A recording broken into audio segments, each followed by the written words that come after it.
Hi everybody, welcome back to Little Lottie's Bath and Body channel on YouTube.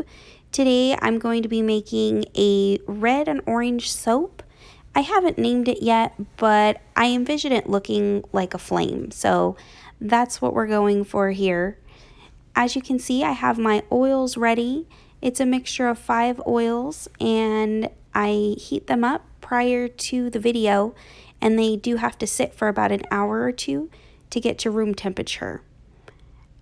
Here I'm adding the lye water solution, and I'm going to add it very carefully. I don't want it to splash because it's very caustic and it can easily burn someone. I always rinse out my lye container after I pour it into the oils because of the fact that it's corrosive. So I just want to avoid any issues with that. Using the stick blender on a low setting, I go ahead and mix up the oils and the lye, and you can tell it doesn't take very long for the mixture to reach light trace, which is where there's no oils left on the top and all of the lye and oil have been combined to create what we call soap batter.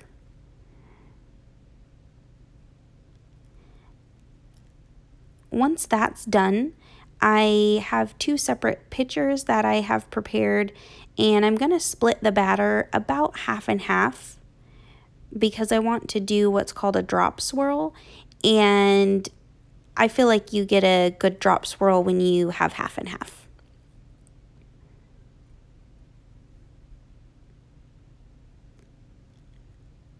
So once I have this separated out, what I'll do is scrape the bucket, make sure that I have all of the soap batter so we can fill up the soap mold to the tippy top and not waste any of those good ingredients.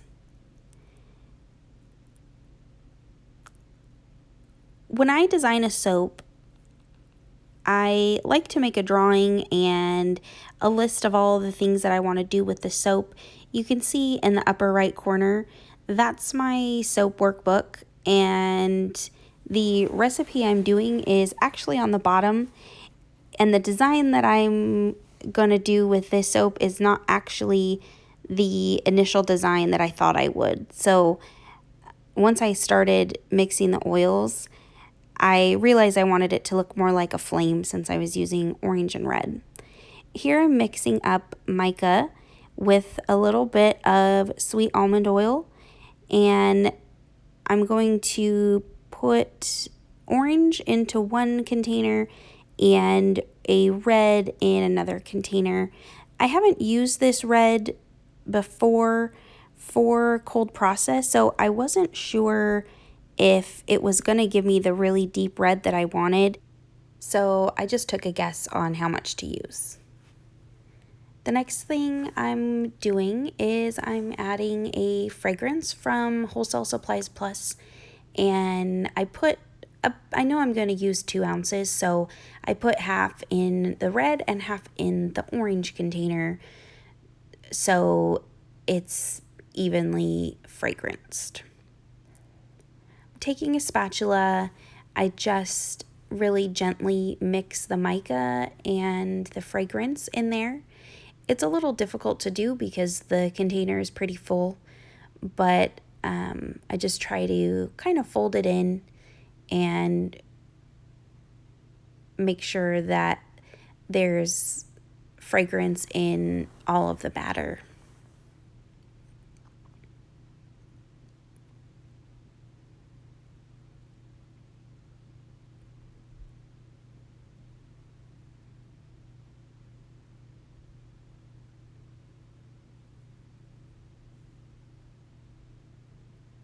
Just giving it a good stir here towards the end.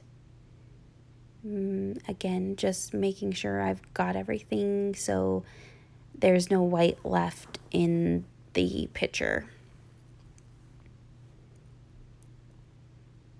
I can tell pretty quickly here that I didn't use enough of the red.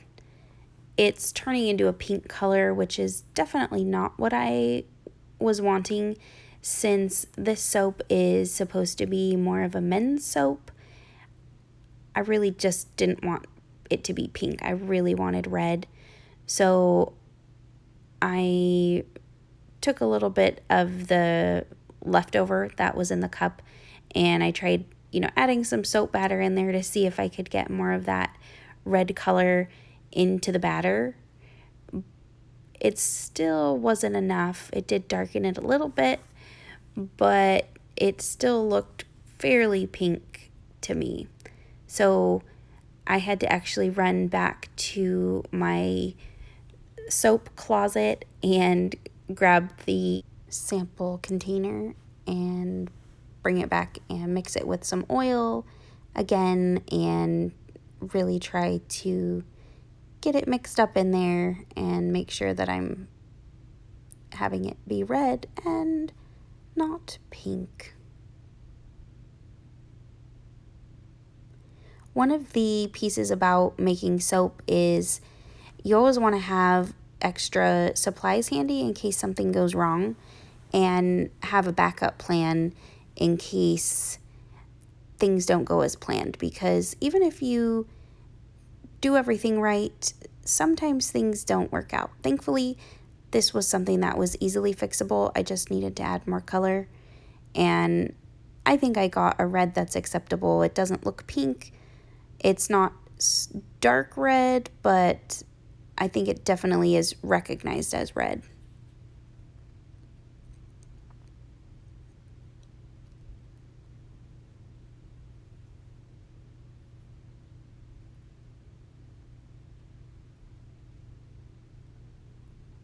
Now that I have both of the colors mixed up and ready to go, and both are still fairly fluid, so this is great because you cannot do a drop swirl if your colors aren't fluid. Taking the mold and the pictures, giving them one last stir to make sure that they haven't hardened up at all, and I'll take the first color and create a base, you could call it, of that color, and then I'll take the red and come back and try to hold it a little bit higher, creating some gravity, and simply just basically pour lines of this into the mold. And you can see as I'm doing it, the colors are getting mixed a little bit, but since the batter has a nice consistency, you should be able to see individual drops within the orange once we cut the soap. And you simply repeat this pattern over and over until all of your soap batter is gone.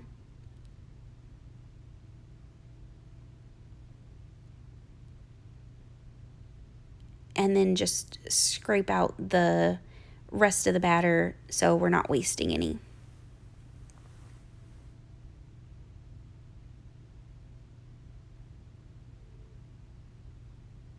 I really love that orange. It's just really a good color.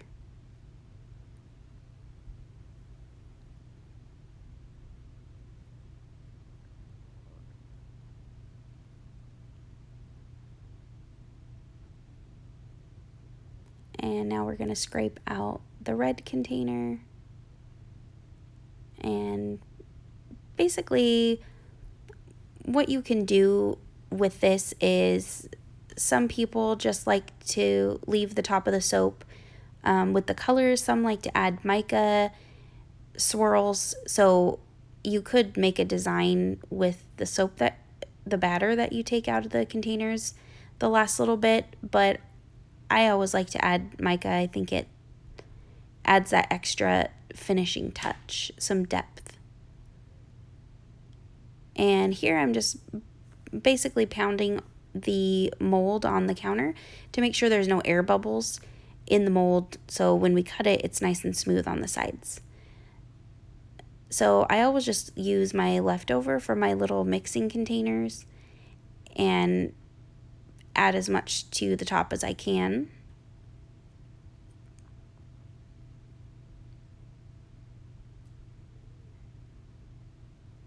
And even if it's just a few drops, it can really make a difference on the top of the soap.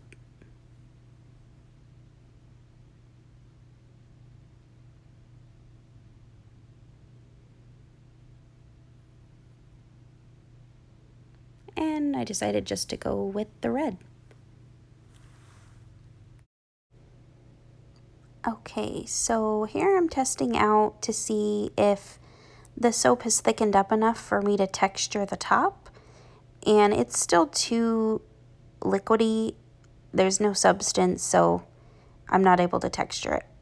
I had to wait 20 minutes about to go ahead and texture the top. So I'm just taking a plastic spoon and I'm creating some type of flame, swirl, wave, whatever you want to call it, with the top to make it look hopefully like a flame.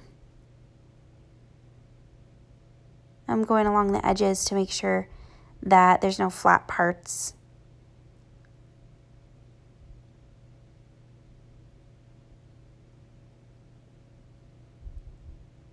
And just going one final round,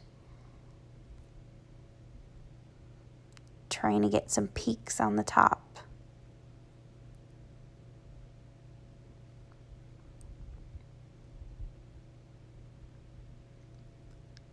And I'm done with that. So now I let the soap sit for usually about 24 hours, sometimes a little shorter, sometimes a little bit longer. I'll show a close-up right here so you can see all the colors melding together.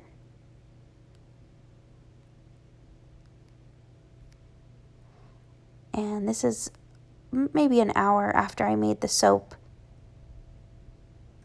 So after 24 hours, a little more, give or take, I am able to unmold the soap from the silicone loaf, and I placed it here on my multi-bar cutter. My 4-year-old wanted to help today. She did not want me to help her cut this. She wanted to do it all by herself, but it's a little bit difficult to do, and there we have a headshot. And our first bar of soap, look how that turned out. So this is a drop swirl where you alternate the colors by dropping them in from a certain height. You can go low, you can go high. That one's really cool. That's got a circle shape in there.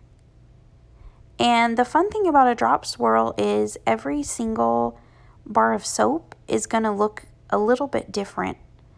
You never know what you're going to get.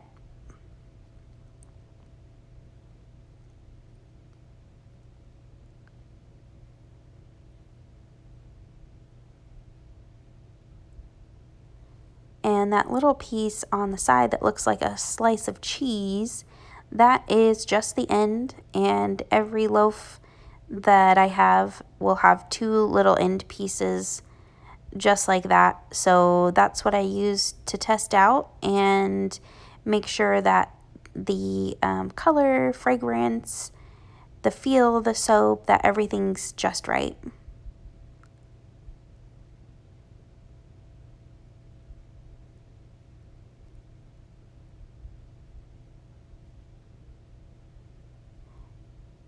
And what I do when I cut these is I go ahead and line them up on a tray, and then I place them on a shelf in a closet so they can cure for about 6 weeks. If they don't cure, the bars aren't as hard as they need to be. That one's got a little hard on it.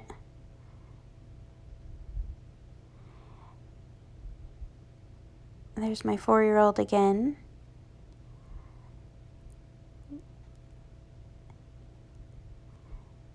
So again, when you cure soap, it goes from being quite soft to becoming a actual hard bar of soap that you can use. If you like to see more videos like this, please click subscribe and like or leave a comment. Thanks so much.